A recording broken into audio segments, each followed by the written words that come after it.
Good morning to all and welcome to all my friends students in physics class by doctor Hamid sir. दोस्तों आज का topic है properties of scalar product और dot product. इस exercise की जो ज़्यादातर न्यूमेरिकल्स होते हैं वो प्रॉपर्टीज पर बेस्ड होते हैं और जितने प्रॉपर्टीज बताए जा रहे हैं वो सब के सब इम्पॉर्टेंट ऑब्जेक्टिव भी हैं। तो scalar product of two vectors या dot product of two vectors के क्या क्या गुण होते हैं, आइए हम लोग देखते हैं।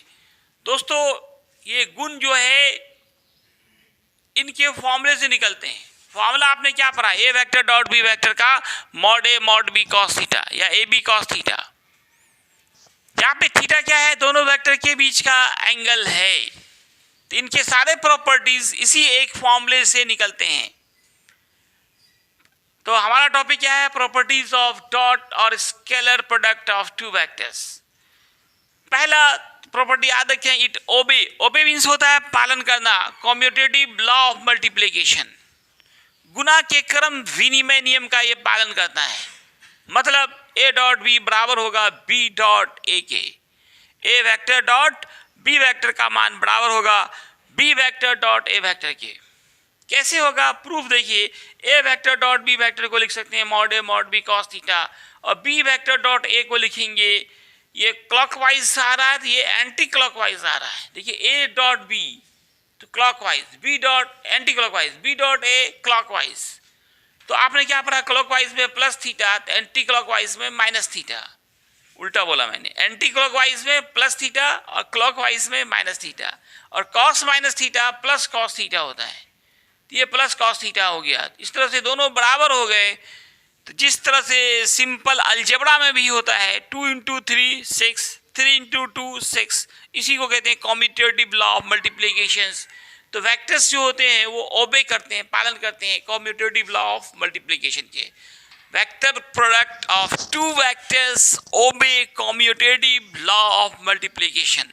दो सदिशों का अदिश गुणनफल गुना के क्रम विनिमय नियम का पालन करता है। क्रम बदल गया, ए पहले बी बाद में, यहाँ बी पहले ए बाद में, लेकिन ये इक्वल होते हैं। किसमें, डॉट प्रोडक्ट में या स्केलर प्रोडक्ट में। यही चीज़ जब हम क्रॉस प्रोडक्ट में दिखाएंगे आपको या वेक्टर प्रोडक्ट में, तो देखिएगा वहाँ ये पालन नहीं करता है। ये दोनों बराबर नहीं होते हैं, क्रॉस प्रोडक्ट या वेक्टर प्रोडक्ट। अगला जो हमारा होगा लास्ट टॉपिक। अगला प्रॉपर्टी याद रखें कि अगर दो वेक्टर सेम डायरेक्शन में हो तो इनका स्केलर प्रोडक्ट सिर्फ mod a into mod B होगा। कॉस हट जाएगा। कैसे हट जाएगा, सेम डायरेक्शन में एंगल आपने पढ़ा है 0 डिग्री। दो वेक्टर्स, दो ऑब्जेक्ट्स, दो फोर्स सेम डायरेक्शन में हो, उनके बीच बना कोण के तरह से दिखाता हूँ। ये दो मार्कर्स को दो वेक्टर्स मान लें, इनके बीच का एंगल अभी थीटा है। अब ये दोनों सेम डायरेक्शन में आना चाह रहे हैं तो दोनों मिलेगा तो एंगल कितना होगा, 0। तो सेम डायरेक्शन में एंगल 0, अपोजिट में एंगल 1। एक स्ट्रेट लाइन बन जाता है 180। परपेंडिकुलर ऑर्थोगोनल एंगल कितना होगा, 90 डिग्री होगा। ये तीन प्रॉपर्टी तो इसी से निकल जाएंगे, सेम डायरेक्शन, अपोजिट डायरेक्शन और परपेंडिकुलर डायरेक्शन। खुद आप निकालना सीखें प्रॉपर्टी। सेम डायरेक्शन में होगा तो दोस्तों डॉट प्रोडक्ट होगा mod a mod b cos theta, या सिर्फ या कॉस थीटा हमारा 0 हो जाएगा, कॉस 0 1 हो जाएगा, तो बचेगा mod a into mod B. Mod a into है यहाँ पे, mod a into mod B. ये हमारे प्रूफ करना था, लिख दें प्रूफ।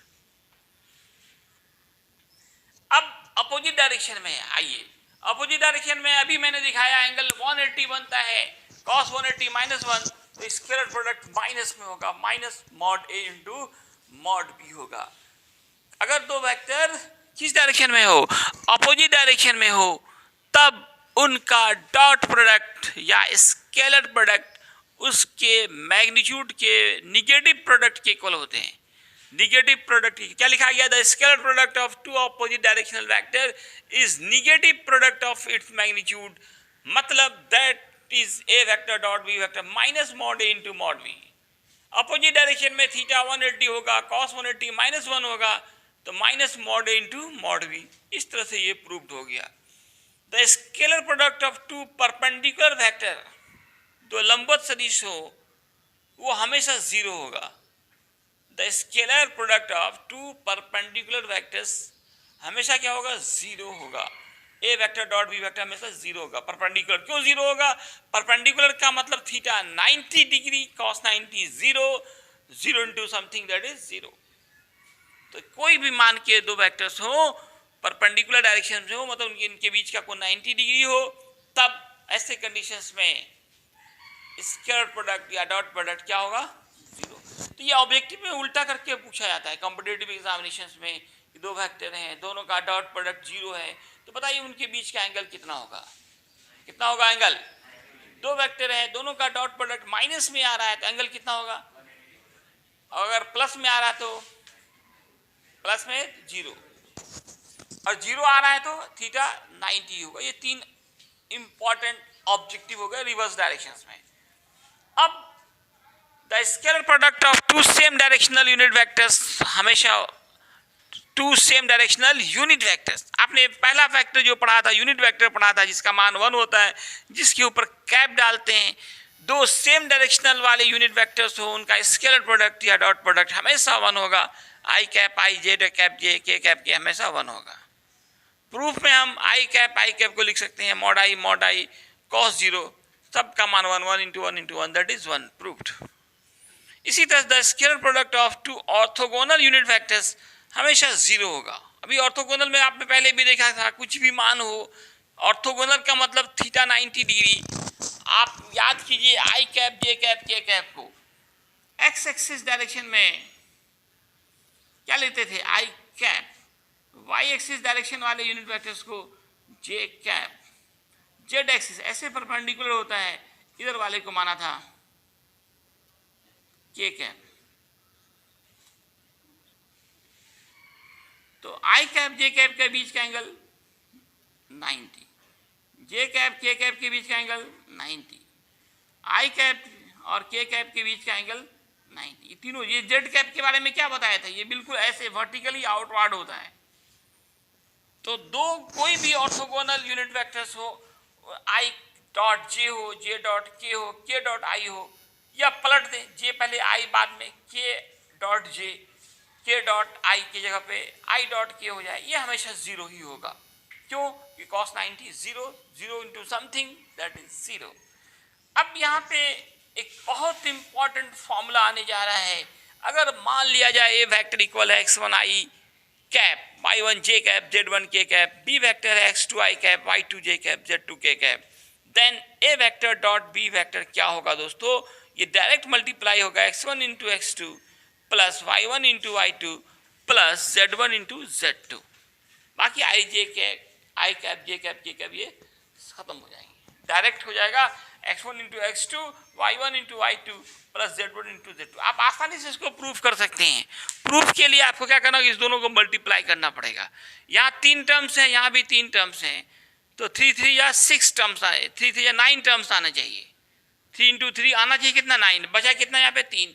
बाकी 6 क्या हो गया? जीरो। क्यों जीरो हो गया?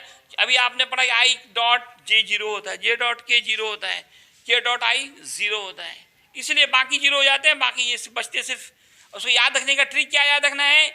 आई वाले अंक को आई के साथ, जे वाले अंक को जे के साथ, के वाले को के साथ मल्टीप्लाई कर, सिर्फ डिजिट मल्टीप्लाई करेंगे, आई जे के कैप को गायब कर देंगे। आई कैप जे कैप के कैप के साथ x1 y1 z1 ये होता क्या है? ये अंक होता है, डिजिट होता है। जो अंक यहाँ पे रहे 2, कभी 2 आई कैप, 3 जे कैप, 4 के कैप, मतलब x1 हो गया 2 है ना, फिर 3 4 4, इस तरह का जो भी डिजिट होगा आई कैप जे कैप के कैप के साथ, उसको आप सीधे मल्टीप्लाई करेंगे। आई वाले अंक को आई के साथ, जे वाले को जे के साथ, के वाले को के साथ, बीच में क्या डालेंगे? प्लस का चिन्ह। बीच में सब में क्या डालेंगे? प्लस का चिन्ह। इसका प्रूफ आप लोगों को अभी करके दिखाना है। दोस्तों इतना ही, धन्यवाद।